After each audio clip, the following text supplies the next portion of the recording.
이스라엘 백성들이 바벨론에 포로로 끌려갔거든요. 그리고 한 100년 정도 있었는데 그 100년 동안 세 차례에 걸쳐서 포로 귀환이 벌어지기 시작했어요. 1차 포로 귀환, 2차 포로 귀환, 3차 포로 귀환. 근데 느헤미야는 3차 포로 귀환 때 포로들을 데리고 온 이스라엘의 지도자였어요. 그런데 느헤미야가 와서 보니까 2차나 3차 때 포로 귀환으로 돌아온 사람들의 명단은 있는데 1차 때 돌아온 포로 귀환자들의 명단이 없는 거예요. 그래서 찾다가 드디어 찾았어요. 자, 왜 1차 때 돌아온 사람들의 명단이 없었을까? 7장 4절. 자, 우리 다 같이 읽겠습니다. 시작. 그 성읍은 광대하고 그 주민은 적으며 가옥은 미처 건축하지 못하였습니다. 그렇죠? 1차 포로기한, 2차 포로기한, 3차 포로기한으로 많은 사람들이 돌아왔는데 1차 때 돌아온 사람들의 명단이 없어서 그 이유를 살펴보니까 4절에 그 성읍은 광대한데 주민은 적고 가옥을 미처 건축하지 못했기 때문에 인구 조사가 안 되는 거예요. 그런데 느헤미야가 와서 첫 번째 한 일이 뭐냐? 그 1차 때 돌아온 사람들의 명단을 찾기 시작했고 드디어 확보했다. 자, 5절 다 같이 읽겠습니다. 시작. 내 하나님이 내 마음을 감동하사 귀족들과 민장들과 백성을 모아 그 계보대로 등록하게 하심으로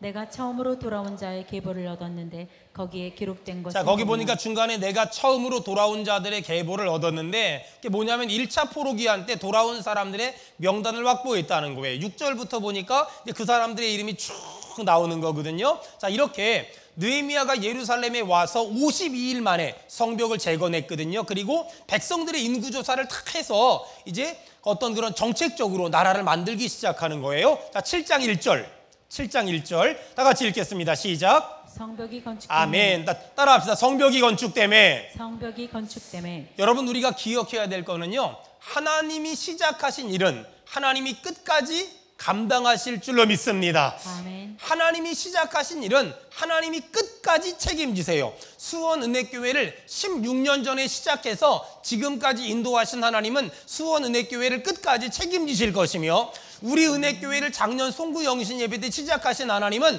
우리 은혜교회를 끝까지 책임지실 줄로 믿습니다. 느헤미야는 바벨론의 포로로 끌려갔었잖아요. 그런데 그곳에서 어떤 고국의 사람들이 왔는데 예루살렘 성벽이 무너졌다는 말을 듣고 가슴 아파하다가 왕에게 나를 다시 이스라엘로 보내달라고 부탁을 했더니 왕이 허락해서 3차 포로기한 때 포로들의 지도자로 예루살렘에 왔어요. 그리고 예루살렘 성벽을 재건하기 시작했고 안타까운 건 도비아나 산발랏이 어마어마한 회방을 했거든요. 그럼에도 불구하고 며칠 만에 52일 만에 성벽을 재건했더라. 그게 느헤미야에서 나온 얘기인데 여러분, 이렇게 하나님의 일을, 하나님이 어떤 일을 시작하셨다면 그 일을 끝까지 책임지신다. 이것이 우리의 믿음이거든요. 여러분, 하나님이 시작하신 일은 하나님이 끝까지 책임지실 줄로 믿습니다. 아멘. 자, 이렇게 느헤미야가 예루살렘 성벽을 재건했어요. 자, 그 다음에 봅시다. 1절에 성벽이 건축되면 문짝을부터 다 같이 읽겠습니다. 시작. 문짝을 달고 문지기와 노래하는 자들과 레위 사람들을 세운 후에. 자, 성벽을 건축했지요. 그 다음 느헤미야가 뭐 했냐? 성벽을 건축하고 끝난 게 아니라 문짝 달았지요, 문지기 세웠지요, 노래하는 사람들 세웠지요, 레위 사람들 세웠지요. 마찬가지로 여러분, 원래 우리는 영적으로 우리는 완전히 망해버린 무너진 예루살렘 성벽 같았어요. 근데 우리에게 하나님의 은혜가 임했지요. 하나님의 은혜가 임함으로 말미암아 우리 영혼이 깨어났고 우리 영혼이 살아난 줄 믿습니다. 자, 느헤미야가 예루살렘에 오기 전에는 성벽은 무너져 있었고 회파되어 있었는데 52일 만에 느헤미야가 예루살렘 성벽을 재건했듯이 하나님의 은혜가 우리에게 임하니까 무너졌던 영혼이 깨어났고 무너졌던 영혼이 살아났잖아요. 마찬가지로 느헤미야가 예루살렘 성벽을 재건한 다음에 문짝을 달았고 문지기를 세웠고 노래하는 사람을 세웠고 레위 사람을 세웠듯이 하나님이 우리 영혼을 회복시켜줬다면 더 이상 세상의 죄악이 틈타지 않게 하기 위해서 우리도 경건의 성벽을 쌓아야 되고 순결의 성벽을 쌓아야 되고 믿음의 성벽을 쌓아야 되거든요. 잘 들으세요. 사람과의 막힌담은 다 허물어야 되고 세상의 죄로부터 나를 지키기 위해서 믿음의 성벽을, 은혜의 성벽을, 신령한 성벽을 쌓음으로 말미암아서 어제보다 오늘 예수님 닮아가길 원하며 오늘보다 내일 예수님 닮아가길 바라며 작년보다 올해 예수님 닮아가기를 주의 이름으로 축원합니다. 주의 이름으로 축원합니다. 느헤미야는 예루살렘 성벽을 벽돌로 쌓았지만 우리는 믿음의 성벽을, 순결의 성벽을, 경건의 성벽을 쌓아야 되는데 먼저 말하고 그 다음에 내가 말한 대로 살기 위해 막 몸부림을 치는 거예요. 여러분, 제가 목회를 하면서 자주 했던 말들을 한번 떠올려 보세요. 제가 자주 했던 말 중에 하나는 나는 날마다 전도 나갈 거야. 사실 제가 보통 하루 스케줄이 많을 때는 15개 정도가 돼요. 새벽부터 저녁 늦게까지 스케줄을 하거든요. 사실 그런 시간 가운데 전도 나간다는 게 쉽지 않아요. 근데도 불구하고 나는 날마다 전도 나갈 거야. 날마다 전도 나갈 거야. 오늘도 새벽 예배 드리고 집에 가 씻고 나오면서 집에 전도지가 하나 있더라고요. 그거 들고 나오면서 저희 집이 7층인데 6층 가서 남의 집에 전도지 꽂고 긁고 왔어요. 머릿속에 나는 날마다 전도할 거야. 그 머릿속에 강박관념으로 계속 말하는 거예요. 그러지 않으면 사실 저 같은 스케줄을 가진 사람들이 전도 다니는 거, 밖에 나가 전도하는 거 절대로 쉬운 게 아니에요. 근데 제가 스스로가 계속 말로 올무를 놓는 거예요. 나는 날마다 전도 나갈 거야. 나는 날마다 전도 나갈 거야. 나는 날마다 전도 나갈 거야. 그러니까 그렇게 저 스스로가 말로 자꾸만 올무를 놓으니까 그러니까 단 1분이라도, 단 10분이라도, 단 20분이라도 전도지 들고 다니면서 전도하고 사람들한테 예수 믿으라고 말하고 또 전도지 꽂을 수가 있는 거예요. 말로 먼저 말하고 그 말한 걸 지키기 위해서 막 몸부림을 치는 거예요. 막 몸부림을 치는 거예요. 어떤 분이 물어봐요. 목사님, 수원은혜교회는 말이에요, 어떻게 전도를 해요? 방법이 뭐예요? 여러분 알다시피 저희 교회는 무슨 전도 방법 프로그램 이런 건 없어요. 근데 전도들 참 열심히 하거든요. 어떻게 할까요? 간단해요. 목사가 날마다 전도 나가니까 부교육자들이 날마다 전도 나가고요. 목사 부교육자가 전도 나가니까 성도들이 열심히 전도하는 거예요. 그냥 뭘 가르쳐서 하는 게 아니라 어떤 프로그램 때문에 하는 게 아니라 분위기가 그렇게 되는 거예요. 잘 들으세요. 입술로 말하세요. 나는 이렇게 할 거야. 난 이렇게 할 거야. 그리고 내가 말한 대로 자꾸만 살려고 몸부림치면 하나님이 감당할 수 있는 은혜와 능력을 주실 줄로 믿습니다. 아멘. 또 제가 자주 하는 말 중에 뭐가 있냐면 나는 예배를 목숨처럼 여길 거야. 나는 예배를 목숨처럼 여길 거야. 만나는 사람들한테 막 말하고 다니는 거야. 나는 예배를 목숨처럼 여길 거야. 나는 예배를 목숨처럼 여길 거야. 여러분 옆 사람 보고 말합시다. 저는 예배를 목숨처럼 여길 겁니다. 시작. 또 반대편 사람에게 저는 예배를 절대 빠지지 않을 겁니다. 시작. 거기 하나 더, 새벽 예배도 이러면서 막 말하잖아요. 여러분 근데 신기한 거는요, 이게 어떤 일이 벌어지는 줄 알아요? 이게 막 나는 있잖아, 아빠는 절대 예배 안 빠질 거야. 엄마는 절대 예배를 소홀히 여기지 않을 거야. 목사님은 절대 예배를 귀하게 여기지 않을 거야. 여러분 앞으로는 어떻게 될지 모르지만 아직까지는요, 제가 외국을 갔다가도 토요일날 늦게라도 한국을 와요. 그래서 주일날은 본교회에서 말씀 전했어요. 물론 앞으로 더 멀리 가면 뭐 어쩔 수 없는 경우도 있겠지만 가급적이면 주일날은 본교회에서 예배를 하려고 목숨을 걸어요. 여기에 노력을 하고 여기에 애를 쓰는 거예요. 얼마 전에 저희 어머님 팔순이셨는데 온 가족이 모여가지고 어머니 섬기시는 교회 춘천에 교회에서 특송을 했어요. 근데 우리 식구만 빠진 거잖아. 우리 식구만. 그러니까 어머니가 그러시더라고요.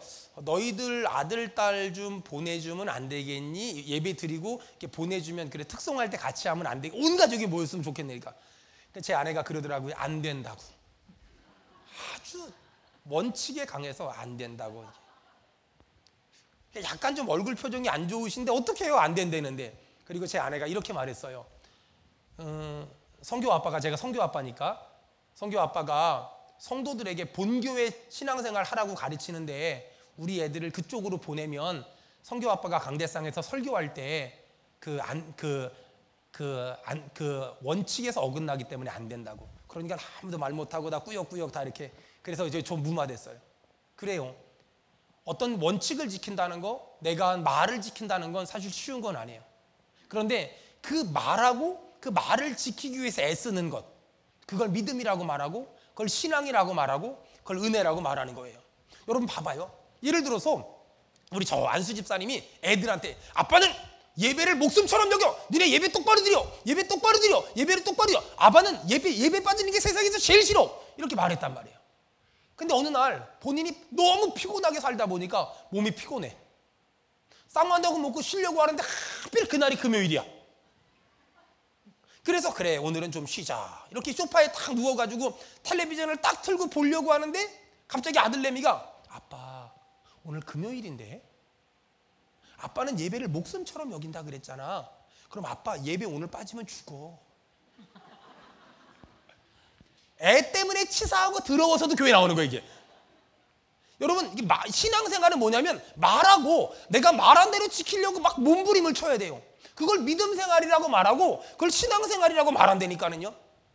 저는 이런 말도 잘했어요. 어려운 일 힘든 일을 만나면 나는 철야해서 이기고 금식해서 이기고 기도해서 이긴다고.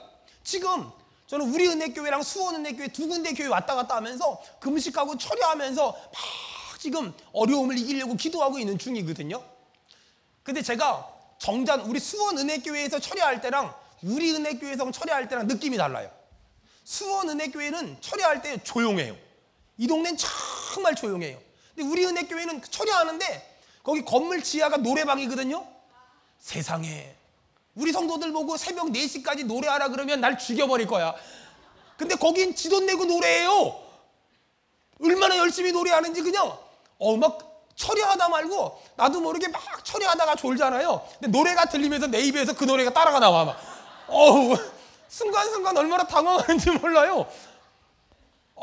나도 옛날에 불렀던 노래니까 뭐 이문세의 뭐 이런 거 막 나도 모르게 막 처리하다 말고 내 입에서 방언 터지듯이 막 그 노래가 나 얼마나 깜짝 놀랐는지 몰라요.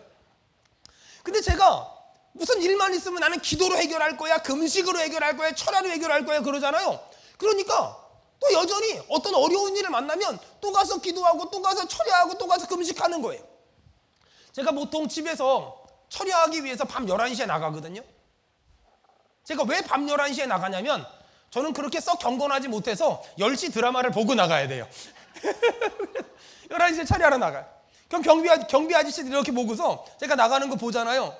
경비 아저씨들이 제가 목사인지 다 알아요. 근데 이렇게 늘 11시에 아파트에서 나가는 거 보고 경비 아저씨 눈초리가 느낌이 뭐냐면 저 목사님이 밤일을 하나? 왜 밤 11시만 되면 집을 나갈까? 이렇게 생각을 하는 것 같아요. 근데 저는 제 말한 대로 살기 위해 몸부림을 치는 거예요. 내가 힘들면 금식하겠다, 힘들면 철야하겠다, 힘들면 기도하겠다고 말했으니까 그렇게 살기 위해서 막 몸부림을 치는 거예요. 여러분 먼저 말하세요. 그리고 그 말을 지키기 위해 막 몸부림을 치세요. 하나님께서 도와주실 줄로 믿습니다. 이런 거 있잖아요. 사랑의 빛 외에는 저는 우리 성도들이 사랑의 빛 외에는 어떤 빛도 지지 말았으면 좋겠어요. 옆 사람 얼굴 째려보면서 물어봅시다. 빛이 얼마냐고. 그 대답은 하지 말아요 절대로. 물어봅시다. 빛 다 갚는 복이 있었으면 좋겠습니다. 시작. 현주야 나보고서 그러지만 나 빛 없어. 나는 교회 빛밖에 없어. 여러분 빛 다 갚으세요. 하여간 우리 성도들 빛 없는 인생. 하여간 빛 없는 인생. 하여간 그 중에 제일은 현찰이라. 하여간 빛 없는 인생. 근데 있잖아요. 저는 목회를 하면서 지하에서 4층으로 교회 옮기고 파장동에서 정자동으로 교회를 옮겼어요. 얼마나 돈이 많이 들었겠어요? 근데 제가 우리 성도들한테 교회를 그렇게 계속 옮길 때마다 제가 우리 성도들한테 했던 말이 몇 가지가 있어요. 첫째, 빚내서 헌금하지 말았으면 좋겠다. 둘째, 남편 속이고 헌금하지 말았으면 좋겠다. 셋째, 카드 끌고서 헌금하지 말았으면 좋겠다. 이렇게 얘기했거든요. 그랬더니 그때 우리 교회 집사님이 저한테 이렇게 물어봤어요. 목사님, 헌금하지 말라는 거죠? 그렇게 하면 헌금할 사람이 어디 있어요? 이렇게 물어봤어요. 근데 제가 이렇게 말했어요. 그렇게 해서 헌금을 못하면 안 해야죠. 그렇게 해서 헌금을 못하면 안 해야죠. 하지만 저는 믿습니다. 하나님은 살아계십니다. 그렇게 말했어요. 여러분 잘 들어보세요. 전 이제 오늘 지금 예배 끝나고 저 필리핀 가거든요. 필리핀은 예배당을 1,000만 원이면 하나씩 건축을 해요. 여러분 그래서 혹시나 마음에 감동이 있는 분들은 헌금 좀 해주세요. 필리핀에 예배당 짓게. 인도에도요. 근데요 필리핀이든 일본, 인도든 예배당을 1,000만 원 기준으로 저희가 짓고 있는데 여러분 한번 생각을 해봐요. 목사님이 저렇게 필리핀 가서 저 인도 가서 고생한다는데 나도 예배당 하나 줘야지. 마이너스 통장 쫙 긁어가지고 1,000만 원 헌금했어요. 여러분, 전 이런 거 되게 싫어해요. 전 이런 건 하나님의 뜻이 아니라고 생각하는 사람이에요. 하나님이 1,000만 원짜리 예배당을 질 수 있도록 마음을 주셨다면 여러분 언제까지 하나님이 물질을 주실 때까지 기도하고 기다리세요. 여러분, 하나님의 일은 빚내서 하는 것이 아니라 복받아서 하는 거예요. 이 분명한 이 단순한 신앙의 원리를 놓치지 마세요. 돈 없으면 하지 마세요. 돈 주시면 주신 만큼 하세요. 돈 없는데 무리하지 말고 복 받아서 주의 일 감당하기를 주의 이름으로 축원합니다. 전 우리 교회 성도들 중에서 이랬으면 좋겠어요. 목사님, 여기 헌금 있습니다. 예배당 하나 줘주세요. 딱 이렇게 봤더니 2,000만 원. 예배당 2개 딱 찍고 또 아멘 안 하지 막 했네. 그리고 목사님, 우리 목사님 보듬자리 장애 친구들 돌본다 그랬으니까 목사님 우리 친구들 집 사게 제가 헌금 좀 할게요. 딱 열어봤더니 10억. 뭐 이러면 얼마나 좋아요. 근데 중요한 게 뭐냐면 빚내서 하는 건 하나님의 뜻이 아니란 말이에요. 빚내서 하지 말고 복 받으세요. 옆 사람 얼굴 보고 한마디 합시다. 복 받읍시다. 시작. 복 받읍시다. 복 많이 받으세요. 시작. 복 많이 받으세요. 저는 선교사 생활을 오래 했잖아요. 선교사들이 제일 많이 하는 말이 뭐냐면 페이스 미션. 이 페이스 미션이 뭐냐면 믿음 선교. 믿음 선교가 뭐냐면요, 주께서 주실 줄 믿고 일을 저지르는 게 아니라 주님이 주시면 일을 저지르는 거예요. 이게 굉장히 다른 거예요. 다시요. 주님이 주실 줄 믿습니다. 그리고 일을 저지르지 않고 주님 입금되면 일하겠습니다. 그러니까 선교지에 있을 때 은행 통장 쫙 체크했는데 입금되면 일하면 되고 입금 안 되면 뭐 하면 될까요? 놀면 돼. 놀면. 뭐 이렇게 어렵지가 않아요. 입금되면 일하면 되고 안 되면 놀면 되는 거야. 그냥 안 되면 놀면 되는 거지. 굳이 입금이 안 됐는데 일 저질러 놓고 주여 역사해 주시옵소서 일찍 죽어요. 그럴 필요가 없어요. 주님이 주신 만큼 하면 돼요. 주님이 힘 주신 만큼, 은혜 주신 만큼, 물질 주신 만큼, 능력 주신 만큼 하면 되거든요. 여러분, 우리 교회가 빚내서 일하지 말고 복 받아서 일하는 그런 좋은 교회가 되기를 주의 이름으로 축원합니다. 여러분, 사랑의 빚 외에 어떤 빚도 지지 않는다. 사랑의 빚 외에 어떤 빚도 지지 않겠습니다. 또 제가 믿음의 성벽을 쌓는 말 중에 어떤 말이 있냐면 서운할 때, 섭섭할 때, 감정이 상했을 때, 빈정이 상했을 때, 화가 났을 때는 아무것도 결정하지 않겠습니다. 서운할 때, 섭섭할 때, 화가 났을 땐 아무것도 결정하지 않겠습니다. 여러분, 그럴 땐 아무것도 결정하는 게 아니에요. 또 제가 믿음의 성벽을 어떻게 쌓냐? 나는 땀 흘려서 얻은 수고한 것 외에는 내 주머니에 집어넣지 않겠습니다. 내가 수고해서 얻은 열매가 아니라면 절대로 내 주머니에 집어넣지 않겠습니다. 그러니까 누가 뇌물을 줘요? 누가 일 좀 잘해달라고 뭐 사이드 머니를 줘요? 여러분, 받지 말아요. 그런 거 받지 말아요. 하나님의 뜻이 아니에요. 하나님은 정직한 자를 높여주시며 하나님은 정직한 자를 높여주시며 정직한 자를 세워주는 거거든요. 내가 땀 흘리지 않았는데 좀 잘 봐달라고, 잘 부탁한다고 이것저것 들어오잖아요. 그거 받지 말아요. 저는 처음부터 그렇게 안 하겠다고 작정을 했어요. 가끔 저기 병점 쪽에서 전화가 와요. 사장님. 하여간 저를 사장님이라고 부르는 것부터 믿음이 안 가요. 사장님, 병점에 어떤 상가가 있는데 사가지고 딱 석 달만 가지고 있으면 10배가 뜁니다. 꼭 사보시죠. 그럼 제가 이렇게 부탁을 해요. 그런 고급 정보를 줄 만큼 저는 훌륭한 사람이 아니, 고급 정보는 가족들과 공유하시고 저는 이만 끊겠습니다. 이렇게. 아예 그런 돈에 눈들이지만, 아예 그런 데에 관심도 갖지 말고, 아예 그런 데 마음도 두지 말아요. 아예 그런 데 생각도 하지 말아요. 내가 땀 흘린 만큼, 내가 수고한 만큼, 내가 애쓴 만큼 살아가겠습니다. 살아가겠습니다. 어떤 사람들은 이러죠. 목사님, 말을 앞세우고 행하지 않으면 그거 아무 소용 없지 않습니까? 맞아요. 말하고 아무것도 안 하면 소용이 없는데 말하고 말 안 되는 살려고 막 몸부림을 치는 거예요. 몸부림을 치잖아요. 그러면 어제보다 나은 오늘이 될 수 있고 오늘보다 나은 내일이 될 수 있고 또 작년보다 나은 올해가 될 수 있고 올해보다 나은 내년이 될 수 있어요. 사랑하는 여러분, 말하세요. 그리고 말한 대로 살기 위해 막 몸부림을 치면 하나님이 그렇게 살 수 있도록 도와주실 줄로 믿습니다. 아멘. 이렇게 느헤미야가 예루살렘 성벽을 쌌어요. 그 다음에 예루살렘 성벽을 재건할 사람을 찾아서 임명했어요. 자, 예루살렘 성벽을 재건하고 완공하고 그곳을 지도할, 통치하고 다스릴 사람을 임명하는데 어떤 사람을 임명했나? 느헤미야 7장 2절.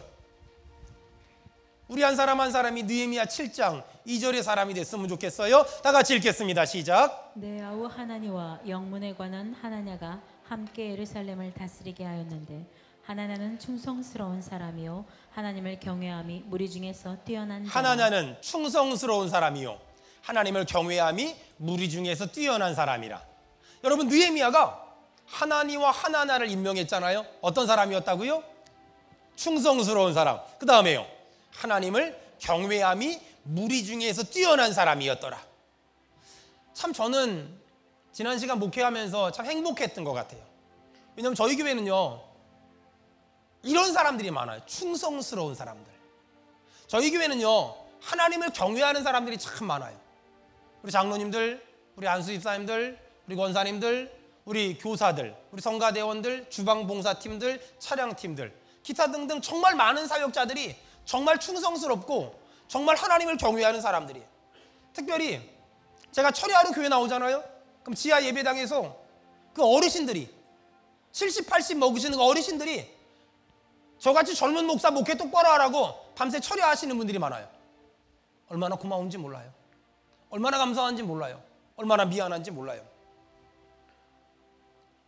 그 모습을 볼 때마다 가슴이 뜨거워져요.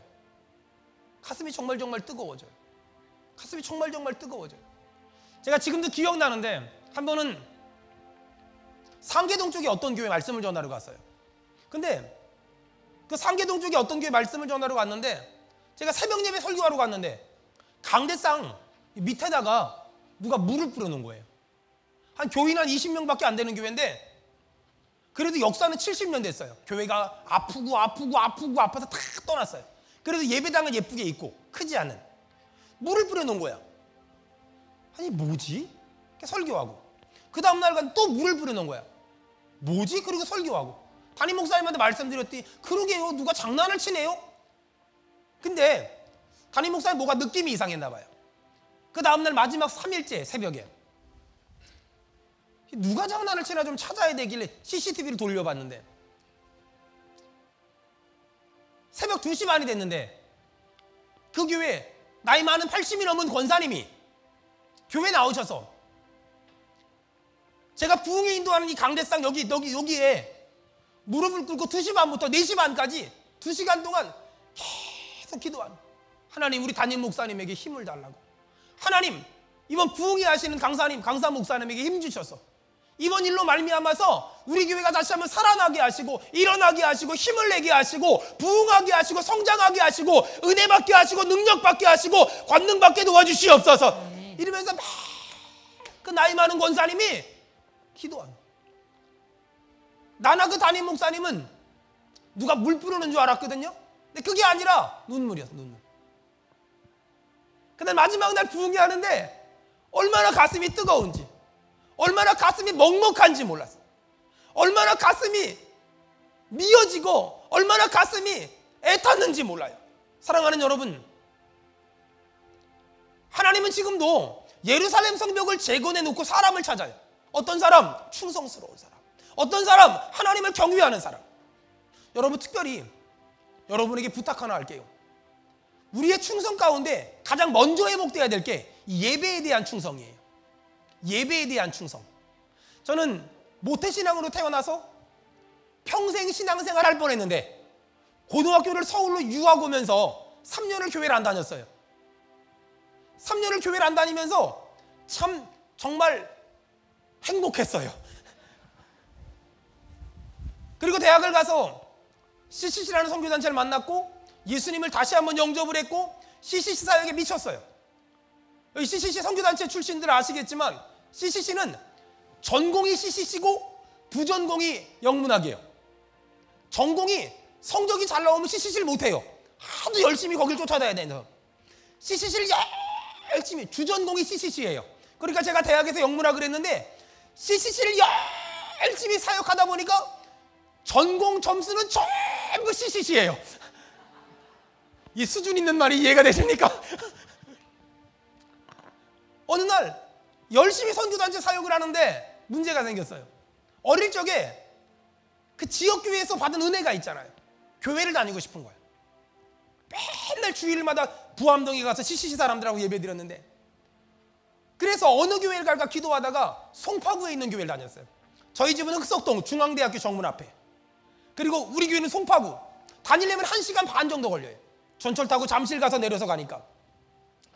근데 거기를 수요 예배 가고 금요 예배 가고 주일 예배 가고 그 다음에 특세 가고 정말 너무너무 좋았어요. 어느 날 목사님이 저를 불러요. 유서가, 너 신학교 가라.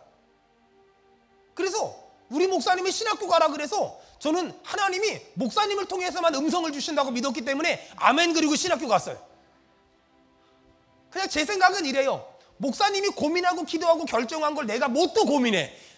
그냥 나는, 목사님은 고민하시고 나는 순종하고, 그냥 이렇게 이런 마음으로 신학교를 갔어요.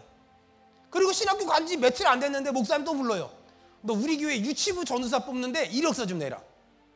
이력서를 쓰려고 하니까 환일고등학교 졸업, 세종대학교 중퇴, 총신대학교 3학년 이거밖에 없어요. 그래도 쓱줄 있더라고. 하나 더 있었다. 일종 면허 소유자. 냈어요. 합격을 했어요. 그때 깨달은 진리가, 어떤 공동체에 들어가는 건 꼭 실력수는 아니더라. 보스를 잘 만나면 되더라. 이걸 깨달았죠. 그리고 나서 전도사가 됐는데 우리 목사님한테 물어봤어요. 목사님, 왜 저보고 신학교 가라고 하시고 왜 저보고 전도사 시켜줬어요? 우리 목사님 뭐라 그러냐면, 네가 예배 드리는 모습이 너무 좋았대요. 네가 예배 드리는 모습을 보고서 너처럼 예배를 드린다면 하나님은 너를 쓰겠다는 생각을 했대요. 너처럼 예배를 드린다면 하나님이 너에게 복을 주겠다고 생각했대요. 그래도 그럴 게 맨 앞자리에 앉아서 목사님 말씀하시면 아멘, 아멘. 어느 날 저도 지금 기억나는 게, 우리 목사님 그러더라고요. 순교할 수 있는 믿음 있는 사람 아멘 합시다. 그랬더니 제가 두 손 들고 아멘 그랬거든요. 그랬더니 우리 목사님 그러더라고요. 가봐야 하는 거야. 그 다음에 또 우리 목사님 그러더라고요. 집 팔아서 헌금할 수 있는 사람 아멘 합시다. 그래가지고 제가 또 아멘 그랬더니 넌 집 없잖아. 네. 그 정도로 막 그 들려오는 말씀 앞에 아멘 아멘 아멘 아멘 했더니 목사님이 그게 너무 좋으셨나 봐요.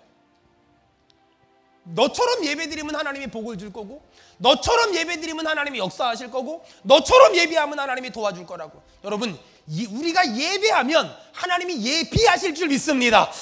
사랑하는 여러분, 느헤미야가 예루살렘 성벽을 다스릴 수 있는 지도자를 찾는데 두 가지 조건, 충성스러움, 하나님을 경외함, 이 두 가지를 봤어요. 충성스러움, 하나님을 경외함. 여러분 그거 아세요? 하나님도 좋아하는 사람이 있다는 걸. 여러분 사장님들, 회장님들, 리더십 가진 사람들, 여러분도 좋아하는 사람들이 있죠. 하나님도 좋아하는 사람이 있어요. 한 번은 제가요, 전라도 화순 가서 집회를 했거든요. 중고등부 연합수련회. 화순 15개인가 17개 교회 왔어요. 목사님들이 제 강사니까 밥 먹으러 가재요. 이렇게 따라갔죠. 광주 양동시장을 내려가더라고요. 딱 들어가는데요, 냄새가 그 썩은 그쪽 사람들은 맛있다 그러는데 저 서울 사람들은 굉장히 힘들어하는 그 냄새가 막 나는데, 정말 제가 비염이 심한데 코가 뻥 뚫려요. 홍어, 삼겹살, 그 묵은지 김치. 저는 날김치 외엔 못 먹거든요. 그러니까 제가 못 먹는 게 종합 세트로 딱 있어. 근데 그걸 막 드시면서 목사님들이 주로 화순 사람들이니까 맛있다고 역시 그거는 양동시장이 최고라고 막 드시는데 제가 못 먹었거든요. 근데 제가 못 먹는 건 관심 없이 정말 열심히 드세요. 그게 끝났어요. 밥 끝났어요. 그래서 이제 양동시장을 딱 나가는데 밥값을 내잖아요. 근데 제가 이렇게 봤죠. 그랬더니 밥값에 뭐라고 적냐면요, 강사 접대비라고 적습니다. 제가 강사거든요. 하나도 안 먹었거든요. 한 젓가락도 안 먹었거든요. 근데 강사 접대기. 제가 그걸 딱 보고 기분이 상당히 나쁘더라고요. 그래서 잘 참았어. 그 다음날 저녁 때 또 밥 먹으러 가재. 따라갔죠. 오늘은 좀 먹을 만한 데를 갈래나? 그분들이 제가 거기 말씀 전하러 가기 전에 연락을 했어요. 목사님이 좋아하시는 음식을 리스트를 달래요. 그래서 그냥 리스트를 줬거든요. 근데 리스트를 줬는데 못 받았나 봐. 둘째 날 갔는데 기와집이에요. 기와집. 뭔가 좀 이렇게 한정식이 나올 것만 같은 기와집이에요. 딱 들어갔는데 멧돼지 같은 그 강아지가 통바베큐로 돌아가고 있어요. 근데 제가 이렇게 상석에 앉았잖아요. 강아지 눈이 저를 쳐다보고 있어요. 근데 그게 엄청 비싼 거래요. 엄청. 거기 한약재 같은 거 다 집어넣고 먹는 거예요. 그때 벌써 96년도 7년도 그때니까. 제가 그걸 이렇게 보는데 강아지가 저를 보고 째려보고 있어요. 그거 못 먹어요. 정말 이게 웬만한 사람 못 먹거든요. 근데 또 그 목사님들은 그걸 그렇게. 제가 그리고 이제 왔어요. 말씀 전하러. 애들이 한 700명 정도 모였거든요. 전라도 친구들이 정말 뜨거워요. 정말 열정적이 있거든요. 막 불을 내려주셔서 막 한 다음에 저도 열심히 설교하고 마지막에 애들한테 제가 이거 하나 물어봤어요. 얘들아, 목사님이 말이야, 어차피 저는 2번 다시 거기 안 갈 거니까, 그리고 2번 다시 저를 거기서 부르지도 않아요 지금. 얘들아, 목사님이 어저께는 양동시장 가서 그렇게 하고 오늘은 갔다 왔는데 목사님이 강사님이잖아. 그러면 목사님을 위해서 밥 먹으러 갔잖아. 근데 목사님이 한 젓가락도 이틀째 못 먹었다? 목사님도 좋아하는 음식이 있고 싫어하는 음식이 있다? 근데 있잖아, 하나님도 좋아하는 사람이 있고 싫어하는 사람이 있어. 여기 700명의 학생들이 있는데 우리 700명의 학생들이 하나님의 식탁 위에 올라온 밥상, 하나님의 식탁 위에 올라온 반찬이라면 하나님의 젓가락이 어디로 갈까? 단, 하나님은 절대로 한 번씩 다 먹어보진 않는다. 하나님의 젓가락이 어디로 갈까? 여러분, 젓가락이 어디로 먼저 가요? 내가 좋아하는 음식에 먼저 가는 거예요. 내가 좋아하는 음식에. 여러분, 하나님의 젓가락이 어디로 가는 줄 알아요? 하나님이 좋아하는 사람에게 가는 거예요. 여러분, 하나님도 좋아하는 게 있어요. 인격이 있기 때문에. 우리도 좋아하는 사람이 있지만 하나님도 좋아하는 사람이 있어요. 근데 하나님이 여기 성경에 보니까 어떤 사람 좋아한대요? 충성스러운 사람. 하나님 그 사람 좋아한대요. 여러분, 우리가 어떻게 믿음의 인생을 살아야 될까요? 어떻게 신앙의 인생을 살아야 될까요? 느헤미야가 예루살렘 성벽을 완공하고 나서 그 땅을 다스릴 지도자를 뽑는데 딱 한 가지 조건. 실력이 있고 능력이 있고 이런 게 아니에요. 충성스러운 사람. 여러분, 우리가 이 남은 생애 동안 어떻게 신앙생활 해야 될까? 열심히, 부지런히, 능력 있게, 실력 있게 잘하기 위해서 내가 전공자라고 아니에요. 어떻게 신앙생활 해야 될까? 여러분, 충성스러움을 회복하세요. 여러분, 충성스럽게 신앙생활 하세요. 흔들리지 마세요. 기복을 갖지 마세요. 왔다 갔다 하지 마세요. 헷갈리지 마세요. 여러분, 충성스러운 그리스도인 되기를 주의 이름으로 축원합니다. 니콜라이라는 런던의 집사님이 계셨어요. 아주 작은 교회. 이 집사님의 사역은 종 치는 거였어요. 17살 때부터 종을 쳤어요. 73살까지. 어느 정도로 종을 잘 쳤냐면요, 런던 시민들이 니콜라이 집사님이 종 치는 시간에 자기 시계를 맞췄대요. 그 정도로 1분 1초도 틀림없이 종을 17살 때부터 73세까지. 두 아들이 있었는데 캠브리지 대학 교수가 됐고 옥스퍼드 교수가 됐어요. 아들들이 아버지 이제 공부하라고 아니라고.